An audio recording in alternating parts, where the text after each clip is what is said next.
अस्सलाम वालेकुम Pakistan property leaders में राना अदनान मुदस्सर हूँ और आज हम बात करेंगे बहरिया स्पोर्ट्स सिटी का फ्यूचर क्या होगा और किस तरह से वहाँ पे इन्वेस्टमेंट हो रही है और फर्दर हम जो इन्वेस्टमेंट करने के लिए आपको रिकमेंड कर रहे हैं एरियाज़ बहरिया स्पोर्ट्स सिटी के, वो खासकर कौन कौन से एरियाज़ हैं और ओवरऑल स्पोर्ट्स सिटी के इस प्रोजेक्ट को हम किस तरह से देखते हैं। तो बहरिया स्पोर्ट्स सिटी देखें, बहरिया टाउन कराची में काफ़ी प्रोमिनेंट प्रोजेक्ट है। जब भी हमने बहरिया टाउन की ओवरऑल बात की है तो हमने ये देखा है कि स्पोर्ट्स सिटी की प्राइस, स्पोर्ट्स सिटी की लोकेशन, स्पोर्ट्स सिटी के इन्वेस्टमेंट पॉइंट ऑफ व्यू से हर तरह से ये काफ़ी बेहतर रहा है। और आज स्पोर्ट्स सिटी के मुतल्लिक हम ये बात भी करेंगे कि जो area out of boundary wall था, नॉन डेवलप एरिया था, यानी जो समझ लीगली ज़रा स्ट्रॉन्ग नहीं समझा जाता था, आज उस एरिया की क्या सिचुएशन है और हमें स्पोर्ट्स सिटी में इन्वेस्ट करना चाहिए या नहीं। तो सबसे पहले तो मैं ये बता दूं कि बहरिया स्पोर्ट्स सिटी का फ्यूचर ज़बरदस्त होगा, अच्छा होगा और इन्वेस्टमेंट के लिए मैं रिकमेंड भी करता हूं। उसकी वजूहात हैं कि यहाँ पे रफ़ी क्रिकेट स्टेडियम बनने जा रहा है और स्टेडियम के लिए किस तरह से आप लोगों को इन्वेस्टमेंट करनी चाहिए, स्टेडियम को प्रॉक्सिमिटी फैक्टर के मुताबिक देखना चाहिए, स्टेडियम को फ्यूचरिस्टिक अप्रोच के मुताबिक आपको देखना चाहिए। प्रीसिंक्ट 33 स्पोर्ट्स सिटी के करीब वो वाला बहरिया टाउन का प्रीसिंक्ट है जो ओल्ड BTK की बुकिंग है। इसमें आप कह लेंगे स्पोर्ट्स सिटी का हिस्सा नहीं है लेकिन रफ़ी क्रिकेट स्टेडियम को फेस करता है ये। तो प्रीसिंक्ट 33 के बारे में मैंने हमेशा ये कहा है कि 500 गज़ के यहाँ पे प्लॉट्स हैं। सबसे पुरानी बुकिंग है 500 गज़ के प्लॉट्स की। आज अगर यहाँ पे 90 लाख, 1 करोड़ रुपए का या 80 लाख का कोई प्लॉट आपको मिलता है तो वो टाइम दूर नहीं है जब यहाँ पे प्लॉट आपको 2 करोड़ 80 लाख या 2 करोड़ 90 लाख का भी मिलेगा। और आज से पहले भी आप पीछे 6 माह पीछे चले जाएं, यहाँ पे 50 लाख 55 लाख रुपए या 60 लाख रुपए का प्लॉट था। आज अल्हम्दुलिल्लाह 1 करोड़ से ज़्यादा उसकी कीमतें हो चुकी हैं। हालांकि ये स्पोर्ट्स सिटी का पर्टिकुलर हिस्सा नहीं है, मैं फिर रिपीट कर रहा हूँ कि ये स्पोर्ट्स सिटी का हिस्सा नहीं है, लेकिन स्टेडियम को ये फेस कर रहा है। सिर्फ इस वजह से इसकी कीमतें काफ़ी ज़बरदस्त तरीके से अप्रिशिएट हुई हैं। स्पोर्ट्स सिटी में स्पोर्ट्स सिटी विलास बड़ी यूनिक रेजिडेंशियल एक ऑप्शन है, अकोमोडेशन है, 350 गज़ के बड़ी ज़बरदस्त अकोमोडेशन के साथ हैं और आए दिन यहाँ पे ऑक्यूपाइड हुए हुए रिहाइश के लिए जो विलाज हैं उनकी तादाद बढ़ती जा रही है। लोग यहाँ पे दिन ब दिन शिफ्ट हो रहे हैं। आज से पहले ये शिफ्ट होने के काबिल नहीं थे या लोग यहाँ पे शिफ्ट नहीं हो रहे थे क्योंकि ये डिस्टेंस वाइज दूर समझा जाता था। आज मैं ये चीज़ बता दूँ कि बहरिया टाउन कराची का सेंटर अगर कोई एरिया होगा तो वो बहरिया स्पोर्ट्स सिटी होगा। उसकी रीज़न्स क्या है? रीज़न्स ये हैं कि बहरिया ग्रीन्स का प्रोजेक्ट बहरिया टाउन ने दिया जहाँ पे नया पाकिस्तान स्कीम और दीगर चीज़ें हैं जो कि रफ़ी क्रिकेट स्टेडियम और स्पोर्ट्स सिटी के इस ख़ास हिस्सा से भी बहुत सारा आगे जाके, यानी मेन जिना एवेन्यू के ऊपर आप आगे ट्रैवल करते हैं तो कम से कम 8, 10, 15 किलोमीटर का मज़ीद फासला आपको तय करना पड़ता है। फिर बहरिया ग्रीन्स का वो पर्टिकुलर हिस्सा शुरू होता है जो कि मज़ीद आगे 10 किलोमीटर तक एक्सटेंड हो चुका है और बहरिया ग्रीन्स पे डेवलपमेंट भी अच्छी चल रही है।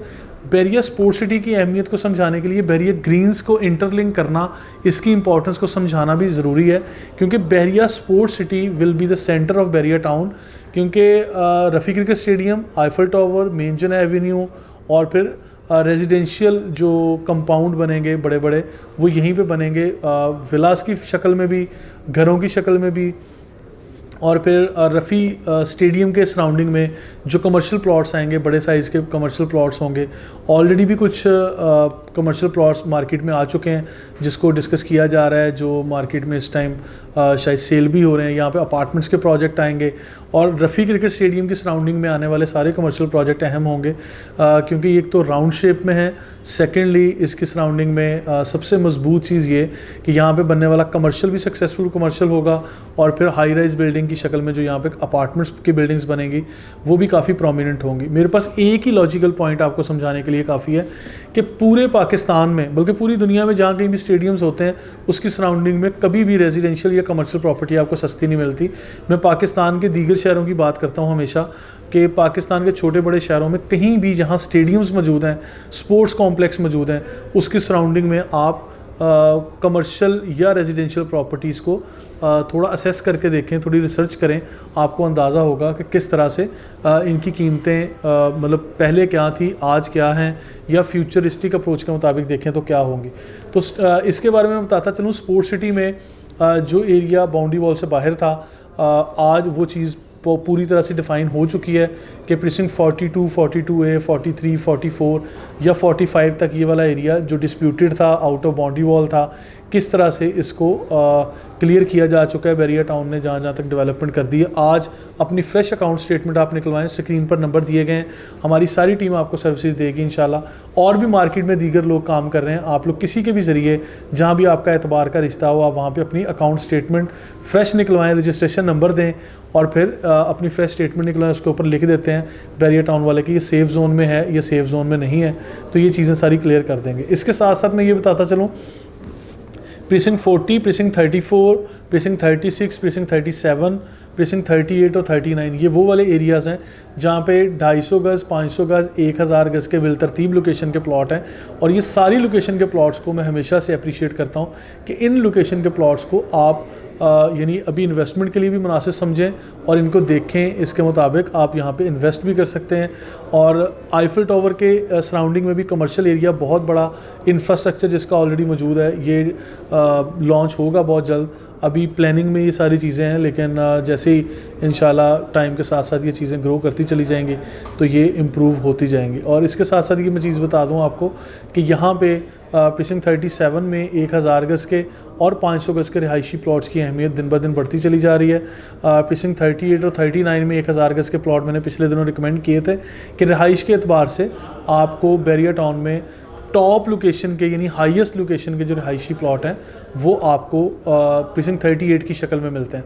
हालांकि बैरिया हिल्स के नाम से यहाँ पे जो प्रोजेक्ट है वो बड़ा सक्सेसफुल है, लोग विश करते हैं कि अच्छी हाइट के ऊपर आप परचेज़ करें और इन चीज़ों को देखें। लेकिन इसके साथ साथ मैं हमेशा ये कहूँगा कि ये वाला एरिया जो ख़ास कर मैं स्पोर्ट सिटी का कह रहा हूँ, प्रीसिंक्ट 38, 39 जो अब डेवलपमेंट भी हो रहा है, इंफ्रास्ट्रक्चर भी बन रहा है, ये लोकेशन के एतबार से काफ़ी अहम है। इन चीज़ों को आप अंडरस्टैंडिंग के साथ विज़िट भी करें, देखें भी, और इसके मुताबिक इंशाल्लाह हम लोग फर्दर वीडियोस भी बनाएंगे, आपको इन्फॉर्मेशन भी देंगे और ये भी बताते चलेंगे कि बैरिया स्पोर्ट सिटी हमेशा से प्रोमिनेंट रहा है और आज ये प्रोमिनेंट और ज़्यादा हो चुका है, क्योंकि एक तो स्टेडियम आप समझ लें ग्रे स्ट्रक्चर कंप्लीट हो रहा है इसका, 1-2 साल में ये फिनिशिंग में भी आ जाएगा इंशाल्लाह। और आईफिल टावर, जनाया एवेन्यू की एक्सेस और फिर बैरिया टाउन का सेंटर बनने जा रहा है। यहाँ पे कमर्शियल, रेजिडेंशियल हर तरह के प्रोजेक्ट जो थे वो बड़ी वाज़ेह पिक्चर के साथ आ चुके हैं। बैरिया टाउन ने अपने प्रीमिसेस भी डिफ़ाइन कर दिए हैं कि ये एरियाज़ बैरिया टाउन के पास क्लियर हैं, ये नहीं है, तो ये सारी चीज़ें इंशाल्लाह टाइम के साथ साथ हम डिस्कस करते रहेंगे। मज़ीद इन्फॉर्मेशन और अपडेट्स के लिए आप लोग हमारे साथ राब्ते में रहिएगा। Thank you so much.